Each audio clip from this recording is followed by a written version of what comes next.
안녕하세요. 저는 아들 둘을 홀로 키우고 있는 워킹맘입니다. 이제 중학생이 된 큰아들과 아직 초등학교를 다니는 둘째 아들을 키우고 살아요. 혼자 아들 둘을 어떻게 키우느냐고 그러시겠지만 저는 친아버지의 도움으로 끄떡없이 잘 키우고 있답니다. 오히려 친아버지를 보면서 두 아들이 장래 희망도 생겼어요. 옛날 아버지 사진 중에 경찰복을 입고 찍은 사진이 있는데 그걸 보고 자기들도 나쁜 놈 때려잡는 경찰이 되겠다면서 입이 닳도록 떠들고 다닙니다. 지금은 퇴직하셨지만 과거에는 경찰 공무원이셨거든요. 저도 어린 시절에 아버지를 보고 커서 참 행복했던 기억이 떠오릅니다. 그래서 전 남편과 이혼하고 친아버지와 살고 있어요. 사실 저는 친어머니 얼굴도 모르고 살았답니다. 왜냐하면 제가 제대로 기억도 못하던 시절에 어머니가 백혈병으로 돌아가셨거든요. 지금 생각해보면 경찰 일 하면서 저를 어떻게 키우셨을까 싶을 때가 참 많습니다. 물론 너무 바쁜 경찰 생활로 저는 주로 친할머니 손에서 자랐어요. 그래도 아버지는 어머니의 빈자리까지 채워주려고 많은 노력을 하셨답니다. 그때는 초등학교 운동회 날에 부모님 다 오셔서 돗자리 깔고 같이 김밥 먹는 모습이 그렇게 부럽더라고요. 그렇다고 할머니가 창피하다거나 음식이 싫었던 건 전혀 아니었어요. 그냥 다른 친구들처럼 부모님과 함께 먹는 한 끼가 그리웠던 것 같네요. 그래도 싫은 내색 없이 할머니가 서툴게 싸우신 도시락을 같이 먹으면서 즐거운 이야기를 하면서 먹고 있었습니다. 그런데 할머니랑 밥을 먹고 있는데 저 멀리 아버지 모습이 보이는 거예요. 양손에 무언가를 들고 오는 아버지 모습이 어찌나 반갑던지 저도 모르게 벌떡 일어나서 아버지를 큰 소리로 불렀습니다. 아빠! 점심시간에 맞춰서 온다고 왔는데 벌써 먹고 있네. 아빠가 치킨이랑 김밥 사왔어. 오늘 아빠 바빠서 못 온다고 할머니가 그랬는데 어떻게 오신 거예요? 우리 은주 운동회에 아빠가 없으면 달리기 누구랑 하려고. 이 아빠가 와야지. 아버지는 아무리 바빠도 학교에 행사가 있으면 꼭 오려고 노력하셨어요. 운동회를 하다 보면 부모님과 함께하는 게임도 있으니 아빠는 바쁜 와중에도 시간을 쪼개서 오셨던 겁니다. 이렇게 자상하고 다정한 아버지는 늘 제가 1순위였어요. 할머니는 그런 아버지와 저를 보면서 이렇게 말했습니다. 아유, 누가 보면 서너 달은 떨어지시는 줄 알겠네. 아빠랑 딸이랑 이산가족 상봉하는 줄 알겠어. 그때 아버지 팔에 매달려서 낮에 있던 운동회 이야기도 하고 즐거웠던 기억이 떠올라요. 할머니와 아버지의 사랑 듬뿍 받으면서 자라서 어머니가 그렇게 그리울 틈도 없었습니다. 가끔 어머니가 궁금하긴 했지만 그래도 아버지 덕에 저는 어머니의 빈자리를 느낄 겨를이 없었어요. 그렇게 할머니의 정성과 아버지의 사랑을 듬뿍 받고 자란 저는 꼭 아버지 같은 남자를 만나서 결혼하고 싶다고 입버릇처럼 말했어요. 아버지는 제가 이런 소리를 하면 싱글벙글한 얼굴로 기쁜 목소리로 말씀하셨죠. 세상에 아빠 같은 사람 만나려면 우리 딸 시집 못 가겠네. 그럼 난 아빠랑 평생 살아야겠다. 그래, 시원찮은 놈이랑 결혼할 바에 그냥 시집가지 말고 이 아빠랑 살자. 아버지는 외동딸인 저를 끔찍이도 아끼셨답니다. 그래도 성인이 되고도 엄한 놈 만나지 말라면서 신신당부를 하셨어요. 아버지 같은 사람이랑 결혼하겠다는 말만 들어도 얼마나 자상한 아버지 밑에서 컸는지 예상이 가지 않습니까? 그래서 그런지 제 이상형은 다정한 남자였어요. 그리고 아버지처럼 큰 키에 든든한 어깨를 가진 남자가 제 외적 이상형이기도 했고요. 하지만 제 전 남편은 제가 원하던 외적 이상형과는 정반대였어요. 전 남편은 키도 작은 데다가 피부도 별로 좋지 않았고 왜소한 체격이었어요. 그런 사람을 도대체 어떻게 만났나 궁금하시죠? 제가 공무원 생활을 하던 중 동료의 추천으로 취미 모임에 가입하게 된 거예요. 공무원들로만 이루어진 모임이었는데 그곳에서 남편을 만나게 됐어요. 처음에는 저한테 호감을 보이는 남편에게 노골적으로 싫은 티를 팍팍 냈죠. 남편은 제가 마음에 들었는지 모임이 있는 날이면 늘 제 옆자리만 앉으려고 했습니다. 그래서 점점 모임을 가는 날이 불편해지기 시작했어요. 그러던 어느 날 모임이 끝나고 집으로 가는데 볼 일이 있다면서 같은 방향 전철을 기다리고 있는 겁니다. 속으로는 생긴 것도 마음에 별론데 눈치까지 참 없는 사람이구나 했어요. 그래도 같은 방향으로 가는 전철을 타고 이런저런 이야기를 하면서 갔습니다. 그러다 행선지에 도착했을 때 남편의 몰랐던 면을 보게 된 거예요. 그동안 봐오던 사람이 맞나 싶을 정도로 사람이 아주 달라 보였죠. 그 전철역에는 엘리베이터가 없었는데 어떤 할머니께서 무거운 짐을 들고 계단으로 올라가시려고 올려다보는 게 보이더라고요. 그런데 제 옆에서 같이 걷던 남편이 바로 그 할머니한테 달려가서 옆에 있던 짐을 번쩍 들고는 이렇게 말하는 겁니다. 할머니, 제가 짐 들고 먼저 올라갈게요. 계단 조심조심해서 올라오세요. 아유, 옷에 먼지 묻을 텐데 미안해서 혼자 어떻게 올라가. 짐 들고 할머니께서 힘들게 올라가시면 저희는 그럼 계단을 어떻게 올라가요. 그러니까 제 걱정 마시고 편하게 계단 조심해서 천천히 올라오세요. 할머니께서는 옷에 먼지 묻는다며 거절했지만 남편은 옷이 더러워지거나 말거나 아랑곳하지 않고 짐을 들고 계단을 올라갔어요. 저는 새로 보는 남편의 모습이 남자답고 자상해 보였습니다. 그리고 그 후로 남편과 가까이 지내게 됐고요. 그동안 제가 남편의 외적인 모습에 가려서 몰랐던 남편의 깊은 내면을 알 수 있었답니다. 점점 남편과 보내는 시간이 길어지면서 남편의 끊임없는 구애 끝에 연애를 시작하게 됐어요. 남편은 연애하는 전이나 후나 다정하고 자상한 사람이었죠. 그래서 남편의 외적인 모습은 더 이상 제 눈에 들어오지 않았어요. 남편과는 1년 정도 연애를 하다가 30이 될 무렵 남편의 프로포즈를 받고 결혼까지 하게 됐습니다. 제가 남편과 결혼했을 무렵 시댁 분위기가 참 특이했어요. 상견례를 할 때도 사실 아주버님과 시누이가 둘 다 이혼을 했다길래 깜짝 놀랐었거든요. 한 집안에서 자식이 3남매 중에 둘이나 이혼했다는 소문 들어보신 적 있으신가요? 저는 처음 보는 상황에 조금 당황스럽긴 하더군요. 아버지도 이 부분에 대해서 껄끄럽게 생각하실 정도였습니다. 이혼이 뭐 대수냐고 할 수 있겠지만 아주버님과 시누이는 좀 이상했어요. 남편에게 자세히 들었던 이혼 사유가 하나같이 별로였거든요. 아주버님은 경제적 능력이 없어서 이혼했고 시누이는 바람피다 걸려서 이혼당했던 거였어요. 저는 한 집안에 이혼을 2명이나 했다는 게 놀라웠지만 그래도 크게 개의치 않았습니다. 왜냐하면 예비 시부모님들이 저를 너무 예뻐하셨고 결혼 준비를 하는 내내 제게 하나라도 더 해주고 싶어 하셨거든요. 이런 시부모님들의 모습에 감동했고 시어머니께서는 제가 회사를 다니면서 결혼 준비하는 게 힘이 들까봐 살뜰하게 챙겨주셨죠.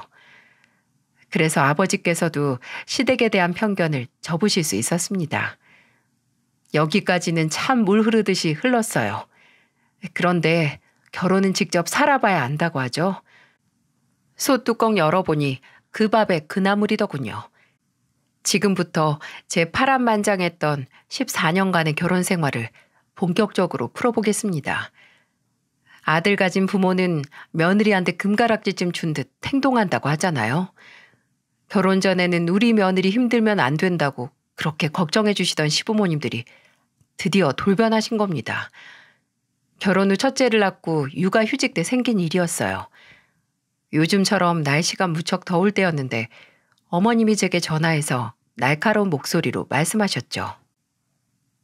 너는 오늘 중복이라는데 삼계탕 같은 것도 안 해오고 뭐하니?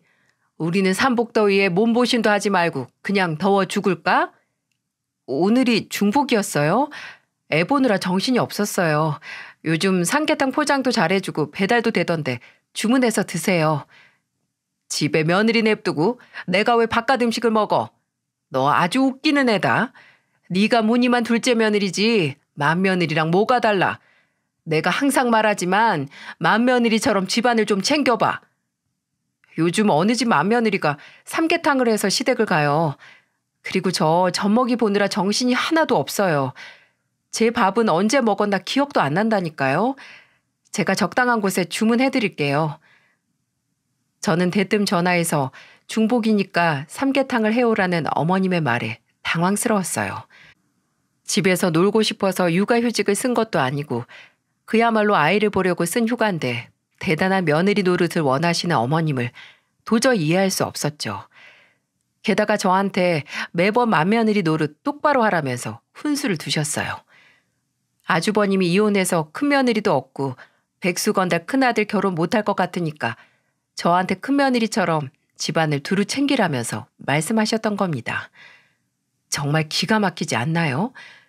저는 둘째 며느리인데도 늘 큰며느리 노릇 안 한다면서 구박을 받아야만 했어요. 하지만 요즘 누가 큰며느리라고 집안을 두루 챙기고 삽니까? 제 가정 꾸리고 먹고 살기 바쁜 세상에 말이죠. 그리고 어머님과 아버님이 제게 바라는 건 이게 끝이 아니었어요. 아버님이 어느 날 남편이 전화를 안 받는다며 제게 전화하셔서 이런 말씀을 하셨어요. 다른 집 며느리들은 말 안 해도 척척 용돈도 보낸다는데 너는 왜 시집 오고 한참 지났는데 아무 소식이 없어? 용돈 안 보낼 거야? 아버님, 공무원 월급 빤한데 어떻게 아버님 용돈까지 챙겨드려요? 저희 애 낳고 들어가는 돈이 얼마나 많은 줄 아세요? 그 쪼매난 애한테 돈이 들어가면 얼마나 들어간다고 엄살이야. 제가 정말 작정하고 엄살 부려볼까요? 저도 아버님한테 생활비 보태달라고 부탁 안 할 테니까 아버님도 저희한테 용돈 얘기 좀 그만하세요. 저도 정말 먹고 살기 힘들어요. 며느리가 손이 작으니까 살림도 쪼들리게 하는 것 좀 봐. 월급이 작아서 남편 용돈도 없는데 아버님 용돈을 어떻게 드려요? 목구멍이 포도청이니까 용돈 바라지 마세요. 하루 종일 밥 달라고 우는 애를 달래다가 늦은 저녁 매번 용돈 타령하면서 전화하는 아버님 전화에 화가 나고 말았습니다. 정말 그때는 애가 둘이나 되는 줄 알았어요. 갓 태어난 아들은 밥 달라고 울고 아버님은 또 돈 달라고 우는 것처럼 들렸거든요. 그러니 제가 말이 곱게 나갈 리가 있었겠어요? 그랬더니 명절 분위기가 거의 전쟁터나 다름없었어요. 이 사연을 듣는 분들 중에 시누이 있는 집안의 명절 풍경은 어떠신가요? 저희 시댁은 시누이와의 전쟁이었어요. 바로 어머님 때문에 생긴 싸움이죠. 명절에 힘들게 전에 나물에 만들고 있으면 꼭 시누이가 뒤늦게 나타났어요. 손이 많은 집안도 아니고 어머님이랑 둘이 해야 되는 거 뻔히 알면 결혼도 안 한 시누이가 도와줄 수 있는 거 아닌가요? 저 그때 둘째 임신했을 때였는데 가스레인지 앞에서 땀 뻘뻘 흘려가면서 일했어요. 앉았다 일어나는 것도 힘들었는데 땅이 꺼져라 절로 한숨이 나오더군요. 그런데 그런 저를 보면서 어머님이 한 소리 하셨습니다. 너는 그거 좀 했다고 재수없게 명절에 한숨을 그렇게 쉬니 집안에 재수 온 붙으려고 그러는 거야? 그게 아니라 몸도 붓고 허리도 아프고 힘들어서요. 임신 처음 해보는 것도 아니고 뭐가 힘들다고 엄살이야? 첫째는 어떻게 낳았나 몰라? 맞은데 또 맞는다고 안 아픈 거 아니잖아요. 임신해봤다고 안 힘든 사람이 어딨어요. 어머님은 그럼 막내 아가씨 낳으실 때는 진통도 안 겪으셨겠네요. 얘가 말하는 것 좀 봐. 지금 나랑 해보자는 거지? 임신했다고 유세 떠는 거야 뭐야? 유세 떠는 게 아니고 힘들다고요. 저 좀 그만 쉴게요. 저는 몸이 너무 힘들어서 남편이 있는 방으로 들어가서 누웠어요. 정말 허리가 끊어질 것 같아서 더 이상은 뭘 할 수가 없었어요. 몸이 힘드니까 친정으로 도망치고 싶었죠. 그런데 그때 하루 종일 방구석에서 늘어지게 잠만 자던 시누이가 드디어 방에서 나오는 소리가 들리더군요. 집이 운동장만큼 넓은 것도 아니고 요리하는 소리가 들리면 나와서 도와줄 수도 있는 거 아닌가요? 시누이는 자다 일어난 목소리로 밥 달라면서 어머니께 투정을 부리는 것 같았어요. 그랬더니 어머님이 어떻게 하셨는 줄 아시나요? 겨우 방에 들어가서 쉬고 있는 저를 부르시는 겁니다. 진짜 어처구니가 없었어요. 어머님은 저에게 시누이 밥 좀 차리라며 부르셨고 어이가 없던 저는 방문을 벌컥 열고 나가서 소리쳤습니다. 아니 식구들 밥 다 먹은 지 얼마나 됐다고 또 밥을 차려요. 네 시누 밥 안 먹었잖아. 당연히 또 차려야지. 너는 이런 것도 안 배우고 왔어? 하긴 엄마 없이 자란 애가 그렇지 뭐. 다 내가 참을 인자 그려가며 가르쳐야 알겠지. 아유 답답해서 원.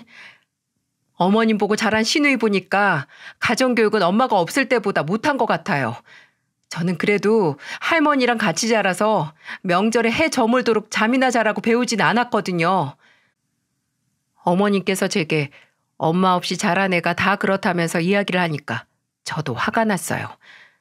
솔직히 며느리한테 가정교육 운운하며 화를 내는 건 선을 넘은 거 아닌가요? 그래서 저도 어머님께 똑같이 말씀드렸던 거죠. 일하다가 늦은 것도 아니고 그냥 늦잠 자다 일어난 시누이 밥상은 정말 차리기 싫었답니다.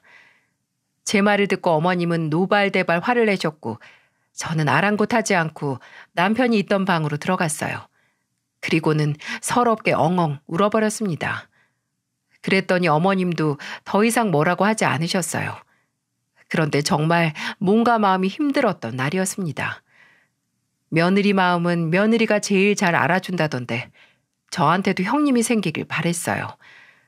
하지만 백수건달 서방님이 장가를 가기는커녕 일이나 다시 시작할 수 있을까 싶었죠. 그런데 어느 날 갑자기 아주버님이 결혼할 여자라면서 인사하러 온다는 거였어요. 사실 아주버님이 키도 크고 잘생긴 얼굴에 꾸밀 줄도 알아서 여자가 끊이질 않았거든요. 그래서 백수인데도 늘 연애는 계속하고 있었어요. 저는 가족인데도 그게 참 신기하더라고요. 요즘 같은 세상에 돈 없는 남자 누가 만나나 줍니까? 번지르르 생긴 데다 말도 청산유수로 하니까 여자가 끊이질 않았습니다. 과연 아주버님이 어떤 여자를 데려올까 궁금해서 시댁으로 갔죠. 그런데 제 예상과 달리 참하고 단아한 여자랑 들어오는 게 아니겠어요? 저는 아주버님한테 어떻게 저런 여자가 생겼나 의아했어요.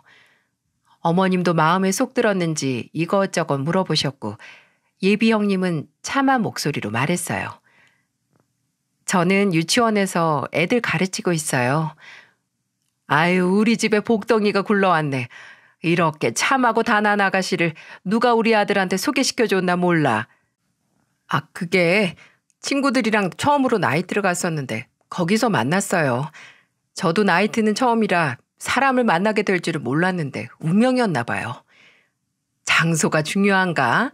사람이랑 마음이 중요한 거지. 잘 살면 되는 거야. 나이트에서 처음 만났다는 말에 조금 놀라긴 했습니다. 그래서 정말 괜찮은 사람인가 의문이긴 했었어요. 하지만 예비 형님이 밥을 먹고 집을 간 후 아주버님이 늘어놓은 말에 충격을 받고 말았어요. 아주버님은 나이트에서 만난 예비 형님에 대해서 자랑처럼 떠들기 시작했어요. 어찌나 방정맞게 말하는지 솔직히 그 모습은 방금 나간 예비 형님 불러다가 다 보여주고 싶을 정도였답니다.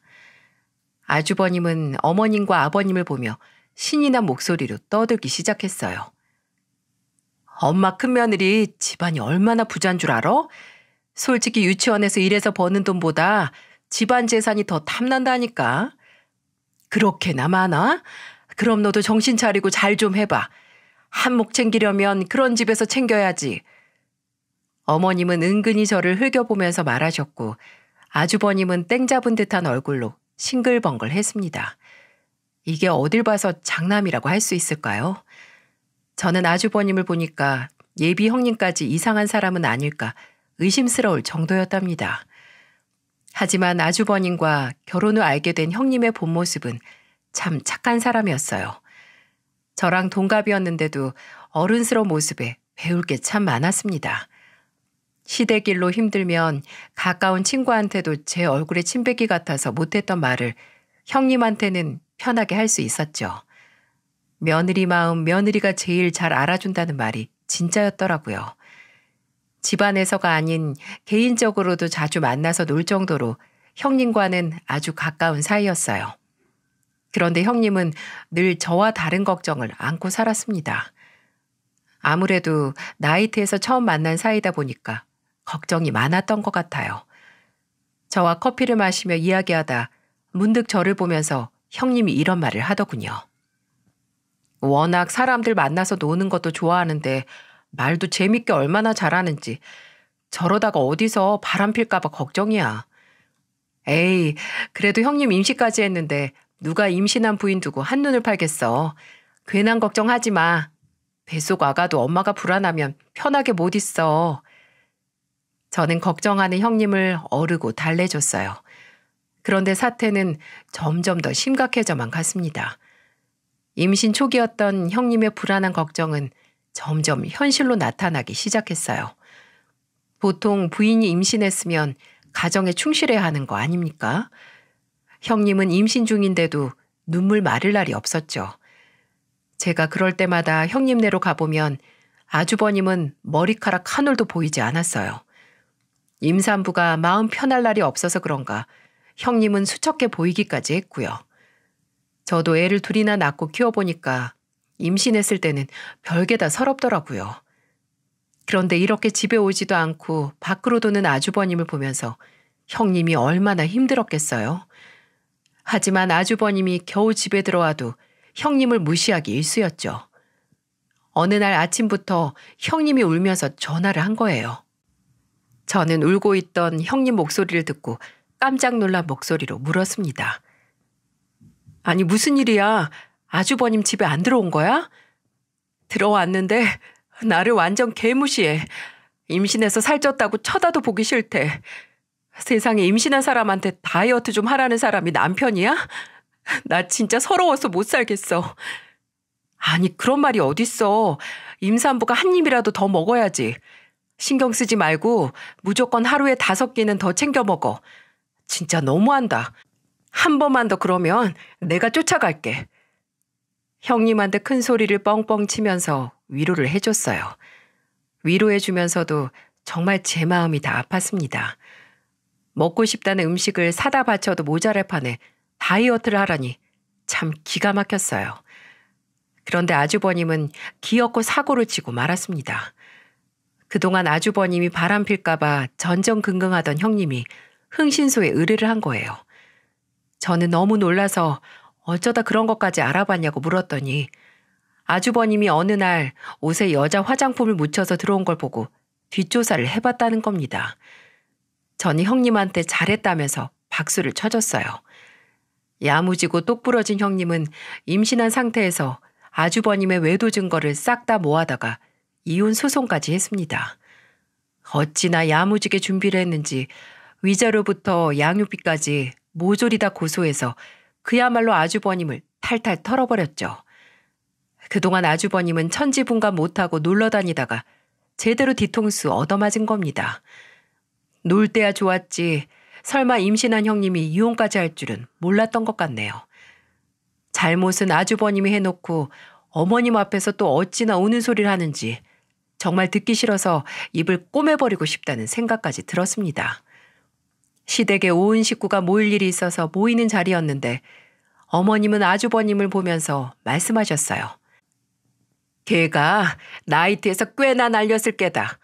그러니까 이렇게 작정을 하고 너 벗겨먹고 도망친 거지. 세상에 눈 뜨고 코 베인다고 순진한 우리 아들 꼬셔서 한몫 챙겼다고 조아라 할 생각하면 내가 속에서 천불이 난다 천불이 나.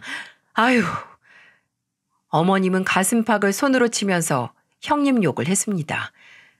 처음에 형님네 집안 잘 살아서 벗겨먹을 생각했던 사람은 어머님이랑 아주버님이었는데 결국 당한 건 본인들이라며 화를 내더군요.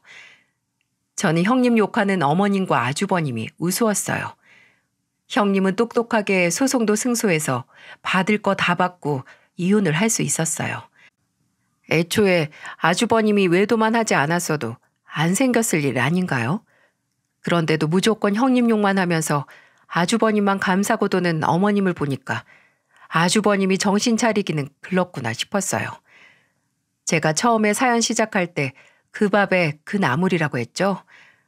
염치 없기로는 시누이도 뒤처지지 않았습니다. 걔가 똥을 끊는다고 바람 펴서 이혼까지 당해놓고 시누이는 어디서 연하인 남자를 만나서 동거를 하고 있었어요. 이 정도면 남자 없이는 한시도 못 사는 바보라고 해도 과언이 아니지 않을까요?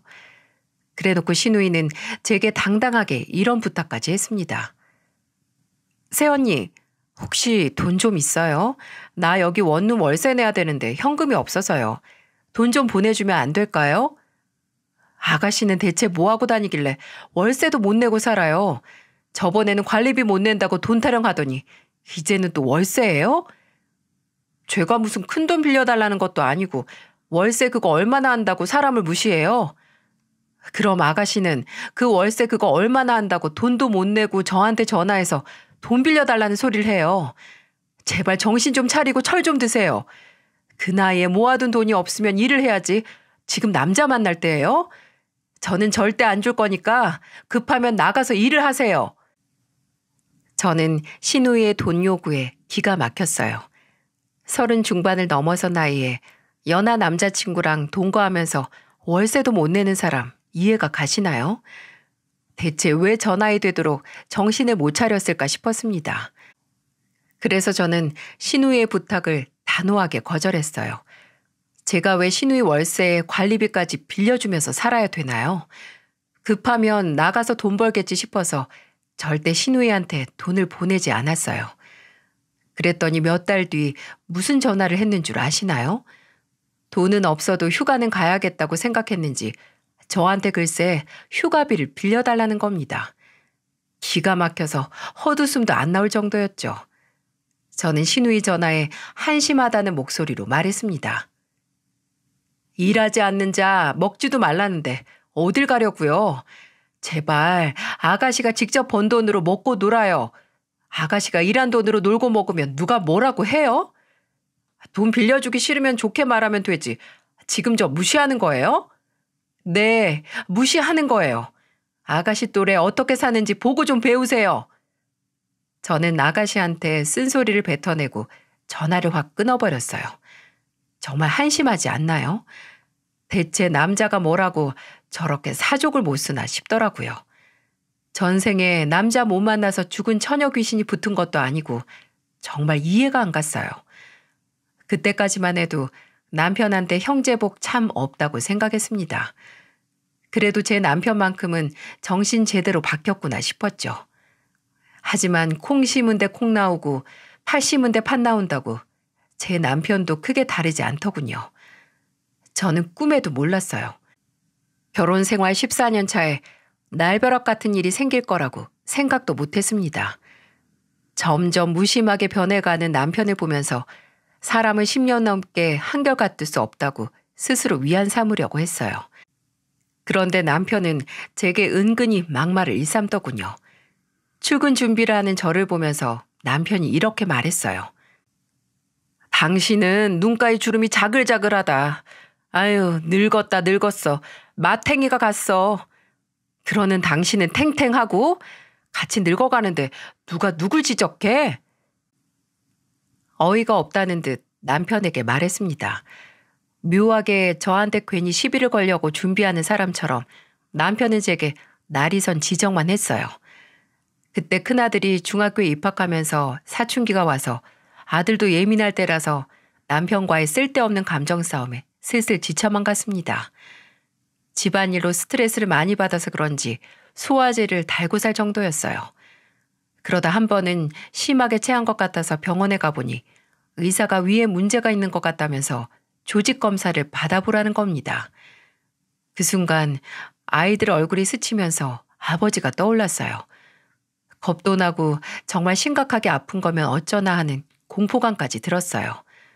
그래서 병원에서 검사 예약을 하고 남편에게 이 얘기를 했더니 뭐라고 하는 줄 아시나요?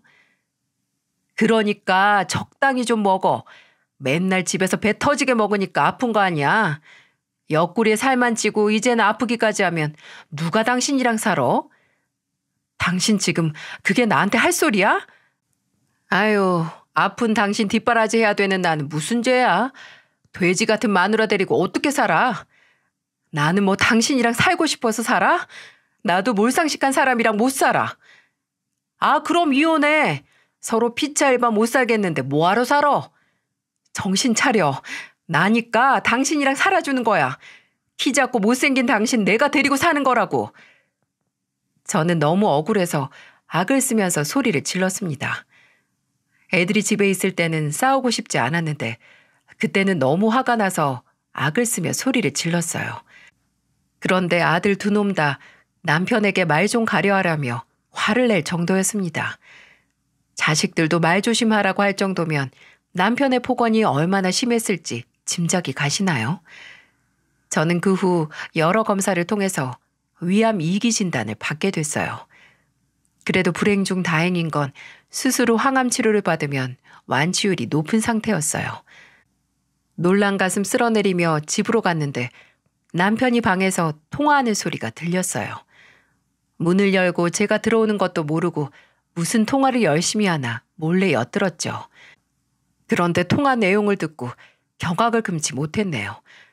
글쎄 남편이 전화기를 붙들고 신이 난 목소리로 말했습니다. 아, 그렇다니까. 우리 마누라 어디 아프다는데 암일 수도 있는 것 같던데. 보험회사에서 암 진단금 같은 거 받으면 우리 같이 여행이나 갈까? 마누라는 병원이나 다니라고 하고 난 놀러 가야지. 얼굴 보면 화만 나는데 뭐하러 같이 있어? 저는 남편의 통화를 듣고 열이 받아서 방문을 박차고 들어갔어요. 갑자기 들어온 저를 보고 놀란 남편은 저를 보며 깜짝 놀란 듯 보였습니다. 저는 남편의 등짝을 내리치면서 울부짖으며 말했어요. 당신 누구야? 누굴 숨겨두고 뻔뻔하게 나랑 사는 거야? 나한테 당신이 어떻게 이럴 수 있어? 이거 안 놔? 직장 동료라니까. 직장 동료랑 여행을 가? 당신 미쳤어? 끝까지 잡아떼는 남편을 때리면서 추궁하자 남편은 사실대로 털어놨어요. 군뱅이도 구르는 재주가 있다고 절대 바람 못 필 것 같던 못난 남편이 두 집 살림을 하고 있었죠. 이 사실을 알고 나니까 정말 오만정이 다 떨어지더군요. 시댁에서 갖은 구박을 받으면서 살았는데 그때마다 강 건너 불구경하던 남편이 떠올랐고 애들 앞에서도 막말을 서슴지 않고 하던 그 남편이 떠올랐어요.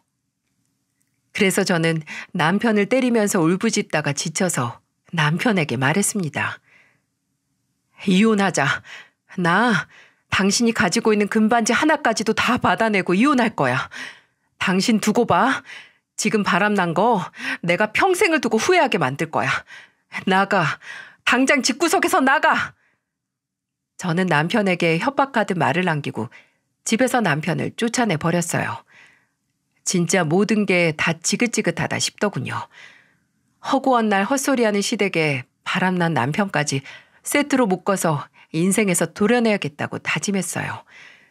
그때는 저도 너무 지쳐있을 때라서 아이들을 데리고 아버지 집으로 갔습니다.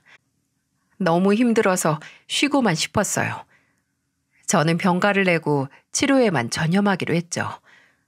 아버지는 수척해진 저를 보고는 꼭 안아주셨어요. 오랜만에 아버지 품에 안겨보니까 눈물이 흐르더군요. 아버지는 제 등을 토닥여주면서 말씀하셨어요. 잘 왔어. 힘들면 아빠한테 오는 거야. 알았지? 힘든 일 있으면 언제든지 이 아빠한테 와. 아빠가 우리 딸 세상 풍파 다 막아줄게. 저는 7순이 넘은 아버지의 품에서 엉엉 아이처럼 울었습니다. 한평생을 살면서 아버지 앞에서 그렇게 울어보기는 처음인 것 같네요. 그렇게 저는 남편과 이혼 소송 중에도 병원을 다니면서 항암 치료를 시작했어요. 아버지는 늘 제가 병원에 가는 날 같이 병원에 가주셨어요.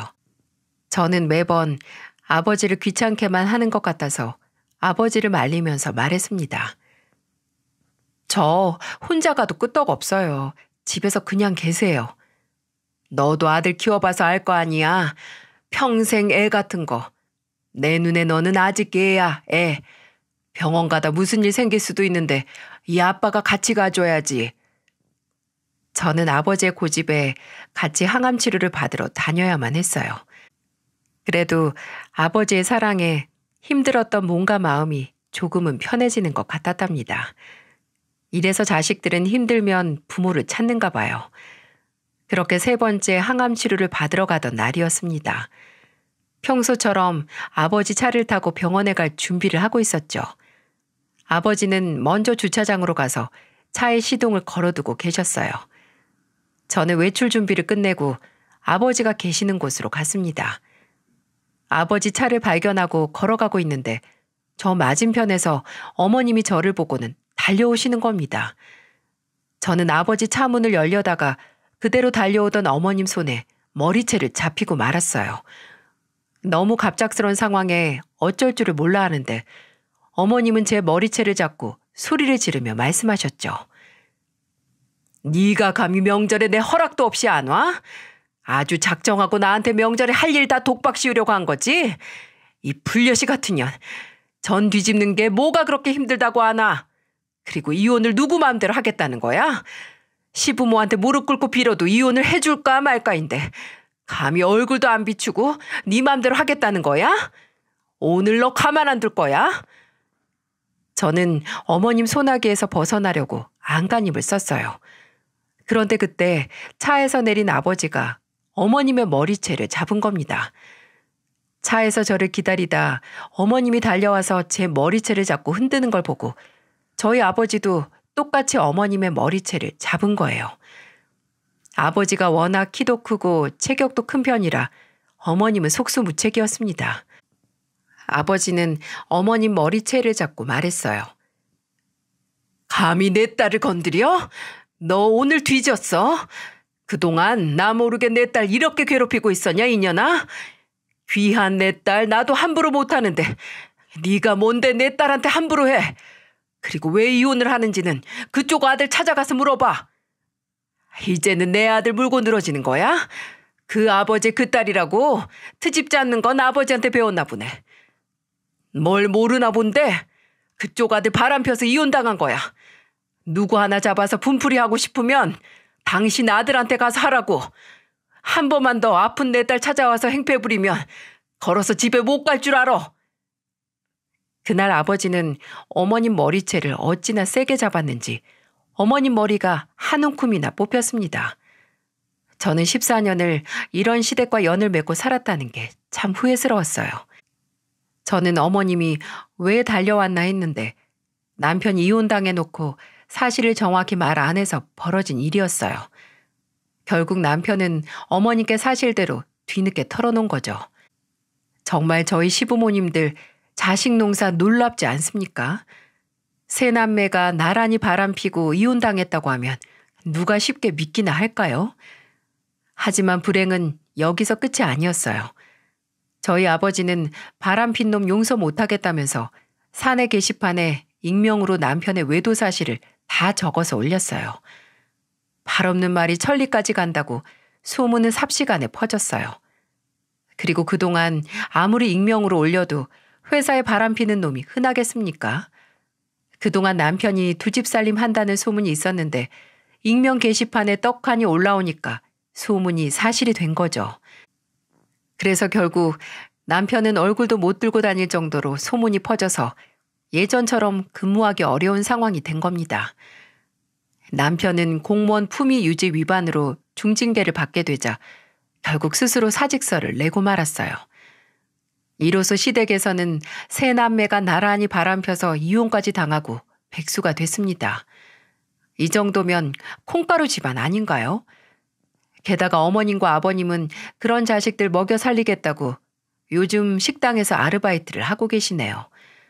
자식들은 정신 못 차리고 집구석에서 잠만 자는데 다 늙은 시부모님들이 나가서 돈을 벌고 있다니 참 기가 막히더라고요. 근데 생각해보면 이게 다 어머님이 만든 업보 아니겠습니까?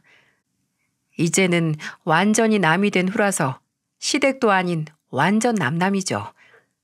게다가 이혼 소송도 저한테 유리한 방향으로 다 승소했고요. 하지만 승소하면 뭐 하겠어요. 전 남편이 백수라 양육비를 못 받고 있어서 또 한 번 양육비 소송을 하려고 준비 중이랍니다. 정말 이만한 악연도 또 없을 거예요.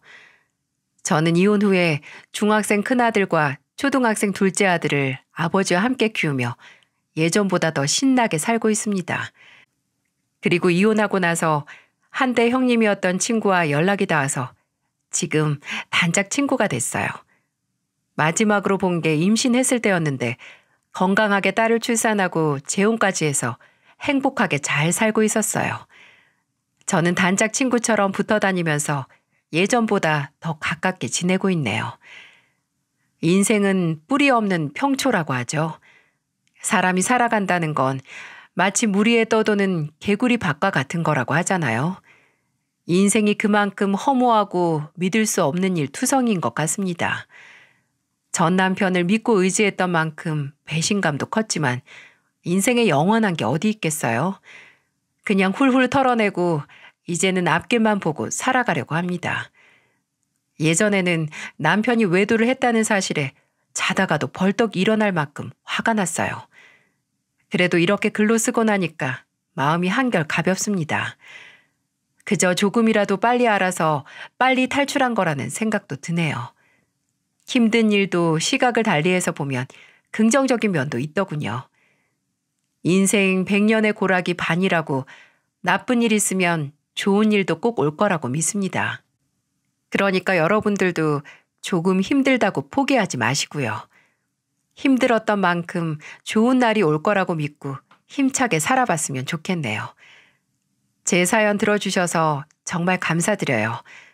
들어주신 분들의 앞날에 행운이 가득하길 바라겠습니다.